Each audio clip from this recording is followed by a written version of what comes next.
Diet মানে সবকিছু বাদ দেওয়া নয়, ডায়েট মানে হঠাৎ করে সবকিছু গ্রহণ করা নয়। পরে হালকা ব্যায়াম করতেই হবে, শরীর নাড়াতেই হবে। সেটা ওয়াকিং হতে পারে, জগিং হতে পারে, যা আপনি যেটুকু জানেন সেটুকু হবে। সে সবার প্রথম যে আমরা ভুল করি, উঠেই আমরা চা বা কফি খাই, সেটাকে একদম বাদ দিতে হবে। দিনের 70% খাবার নিরামিষ খাবে।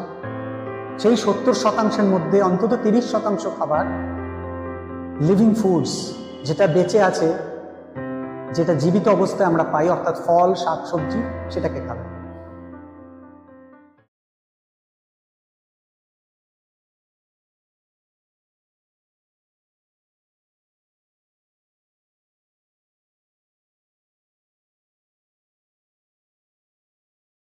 দেখুন, 1970 সালে প্রথম খাদ্য সম্মেলন হয় নিউ ইয়র্ক শহরে, যেখানে সেই সময় শুধুমাত্র আমেরিকায় অংশগ্রহণ করেছিল।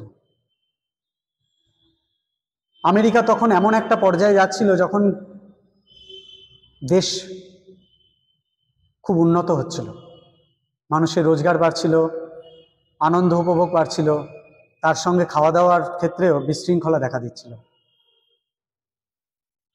তো সেই সময় সেই সম্মেলনে বেশ কিছু নামকরা ডাক্তার এবং ডায়েটিশিয়ান অংশগ্রহণ করেছিলেন, যারা বলেছিলেন যে প্রোটিনটাকে খাদ্য থেকে, ডায়েট থেকে বাদ দিতে হবে। সেই মতো আস্তে আস্তে আমেরিকা সহ বিভিন্ন দেশে এই কালচারটা শুরু হয়ে যায়। ঠিক তার 20 বছর পর, অর্থাৎ 1990 সালে আর একটা খাদ্য সম্মেলন হয়, সেটাও নিউ ইয়র্কেই হয়। সেই সময় 7টা দেশ অংশগ্রহণ করেছিল, তার মানে আরো 7টা দেশ উন্নতির পথে যাচ্ছিল। ঠিক সেইভাবেই সেই দেশের মানুষের রোজগার বাড়ছিল এবং খাদ্যের দিক থেকেও বিশৃঙ্খলা দেখা দিচ্ছে। সেই সময় বলেছিল, সেই সময় ডাক্তাররা যারা অংশগ্রহণ করেছিলেন, যারা যে ডায়েটিশিয়ানরা অংশগ্রহণ করেছিলেন, তারা আবার বলছিল যে না, প্রোটিন নয়, কার্বোহাইড্রেটটাকে বাদ দিতে হবে। আবার আস্তে আস্তে প্রোটিনের চলটা বাড়তে থাকলো, কার্বোহাইড্রেটটা নামতে থাকলো। কিন্তু 2022 সালে যে খাদ্য সম্মেলন হয়, সেখানে আমাদের ভারতও অংশগ্রহণ করেছিল, এবং সেখানে বলা হয় এবং চিনি জাতীয় যে কোনো খাবার খাওয়া যাবে না, শর্করাকে জীবন থেকে বাদ দিতে হবে। দেখুন, এই বাদ দেওয়া, গ্রহণ করা, এই নিয়ম বারবার চলতে থাকছে। আমরা পশ্চিমের রীতিনীতি ফলো করছি, আবার সেটাকে তারা বললে ছেড়ে দিচ্ছি, আবার আমরা তারা যখন বলছে সেটাকে আবার গ্রহণ করছি। দেখুন, প্রত্যেকটা দেশের আবহাওয়া আলাদা, প্রত্যেকটা দেশের চাষাবাদ আলাদা। তো আমাদের সবসময় আমাদের অনুযায়ী চলতে হবে।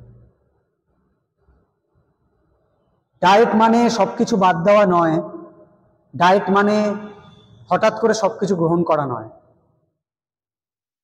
ডায়েট মানে প্রকৃতি আমাদের যা দিয়েছে, প্রকৃতি আমাদের যা দিয়েছে এবং প্রকৃতির থেকে আমরা যা পাই সেটাকে গ্রহণ করা। ডায়েট মানে আমাদের সব কিছু খাওয়া, কিন্তু পরিমাণ মতো খাওয়া, একদম অল্প অল্প খাওয়া। যত কম খাবো, পেটে তত তাড়াতাড়ি হজম হবে, পেট থেকে তত তাড়াতাড়ি সেই খাদ্যটা বার হবে, আমরা আবার নতুন খাবার খেতে পারবো। পেটে যতক্ষণ খাবার থাকবে সেটা পচতে থাকবে, যা পেটের জন্য অত্যাধিক খারাপ, যার ফলে ওয়েট বাড়ে, যার ফলে স্থূলতা বাড়ে, যার ফলে ডায়াবেটিস হয়, যার ফলে রক্তে শর্করার পরিমাণ বাড়তে থাকে। তো এগুলোকে আমাদের বুঝতে হবে। আমরা যদি একটা প্রপার ডায়েট ফলো করি, তা আমাদের প্রথম সকালে উঠে গরম জল, উষ্ণ গরম জল খেতে হবে। সেটা আপনি লেবু দিয়ে খেতে পারেন, কি না নর্মাল গরম জল খেতে হবে। যাদের হাঁটুর সমস্যা নেই, তাদের মলাসনে বসে জল খেলে সবচেয়ে ভালো। তারপরে হালকা ব্যায়াম করতেই হবে, শরীর নাড়াতেই হবে। সেটা ওয়াকিং হতে পারে, জগিং হতে পারে, যা আপনি যেটুকু জানেন সেটুকু হবে, সেটুকু করলেই হবে।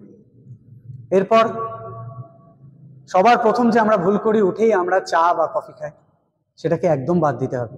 তার আগে আমরা ভেজানো কিছু ড্রাই ফ্রুট খেতে পারি, অথবা ভেজানো ছোলা, মেথি, মুগ, যেটাই হোক সেটা খাবো। তারপরে আপনি চা খেতে পারেন বা কফি খেতে পারেন। এরপর হালকা ওটস বা ডালিয়া জাতীয় কিছু খাওয়া যেতে পারে, সেটা গম, বাজরা সব মিশিয়ে একটা ডালিয়া করা যেতে পারে, মাল্টিগ্রেইন যেটাকে বলা হয়। আপনি সবচেয়ে ভালো হয় গোটা এনে সেটা মিক্সিতে পেস্ট করে আপনি ওটাকে করতে পারেন। এরপর একটা ফল, যে কোনো ফল, ঠিক তার 1 ঘন্টা পরে আর একটা ফল। ফল সবচেয়ে বেশি হজম করে, 30 মিনিট লাগে একটা ফল হজম হতে। তারপর সন্ধেবেলা আপনি দয়া করে আর চা কফি খাবেন না। আপনি যে কোনো এক রকমের স্যালাড বানিয়ে, সেটা শসা টমেটোর স্যালাড হতে পারে, যাদের ব্যথার পরিমাণ বেশি টমেটোটাকে বাদ দিয়ে শুধু শসার স্যালাডও খেতে পারেন, বা অল্প একটু দই খেতে পারেন। এবং রাত্রিবেলায় খুব হালকা একটু রাইস অথবা একটা রুটি, তার সঙ্গে সবজিটা বেশি দিয়ে খাবেন, এবং রাতের খাবার যতটা সম্ভব আগে করবেন। আমাদের প্রত্যেকের দেহের কেমিক্যাল রিয়াকশনগুলো আলাদা হয়। আপনি দেখবেন, লক্ষ্য করবেন, আপনারা দেখবেন যারা নিরামিষাশী তাদের দাঁতের স্ট্রাকচার আলাদা হয়, এবং যারা আমিষাশী, যে পশুরা রয়েছে, আমি পশুদের কথাই বলছি, তাদের দাঁতের স্ট্রাকচার আলাদা হয়।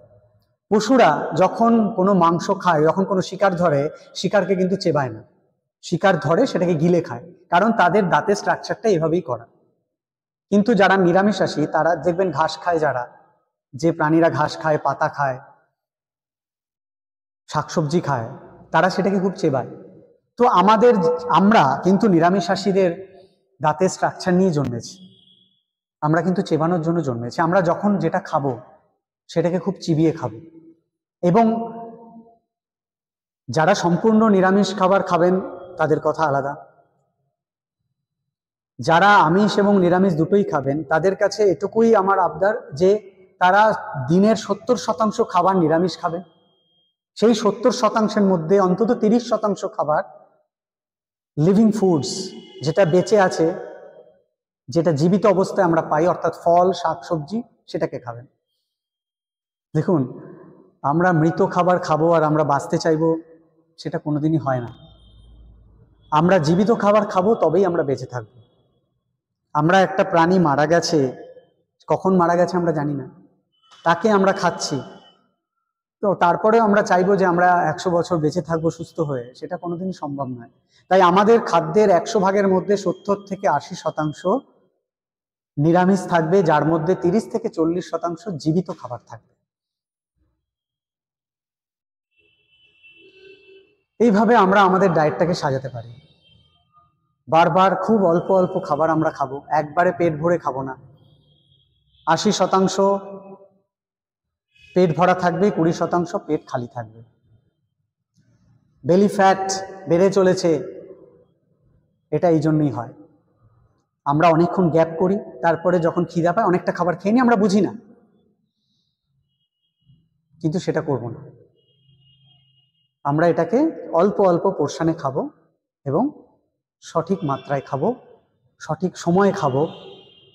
দরকার হলে যদি সময় পেরিয়ে যায়, আমরা সেই সময় ভারী খাবার খাবো না, অল্প একটু খাবো, কিন্তু খিদা রেখে দেবো। তাহলে আর কোনোদিনই ওয়েট বাড়বে না, ডায়াবেটিস হবে না, কোলেস্টেরল হবে না, এবং আমরা দীর্ঘদিন সুস্থ থাকব। ডায়েট নিয়ে আমার এটুকুই বলার ছিল। এবং সবচেয়ে বড় কথা, এক্সারসাইজ, ব্যায়াম, যে কোনো রকমের ব্যায়াম করব, শরীর চালনা করব। তার জন্য আমি আছি, আরিয়ান যোগা কেন্দ্র আছে। আপনারা নির্দ্বিধায় আমার সঙ্গে যোগাযোগ করতে পারেন, আসতে পারেন, এবং জীবনটাকে একটা অন্য মাত্রায় নিয়ে যেতে পারেন, একটা সুস্থ মাত্রায় নিয়ে যেতে পারেন, একটা ভরপুর জীবন বাঁচতে পারেন। একটা গাছ নিজেকে সর্বোত্তম গাছ হওয়ার জন্য সবসময় চেষ্টা করে যায়। একটা ঘাস নিজের সর্বোচ্চ দিয়ে নিজেকে সর্বোত্তম ঘাস হওয়ার চেষ্টা করে যায়। আমরা একটা মানুষ এই পৃথিবীতে সবচেয়ে বুদ্ধিমত্তা নিয়ে জন্মেছে, তো আমরাও একটা সর্বোত্তম মানুষ হওয়ার চেষ্টা করব, সুস্থ মানুষ হওয়ার চেষ্টা করব, মনের দিক থেকে, শরীরের দিক থেকে, যাতে আমার চারপাশের মানুষগুলো আমাকে দেখে প্রভাবিত হবে এবং সুস্থ থাকবে। তো সুস্থ থাকবেন, ডায়েটটাকে ঠিক এইভাবে ফলো করবেন এবং অবশ্যই জীবনে এক্সারসাইজটাকে অল্প হলেও জীবনের একটা অঙ্গ করে তুলবেন। ধন্যবাদ।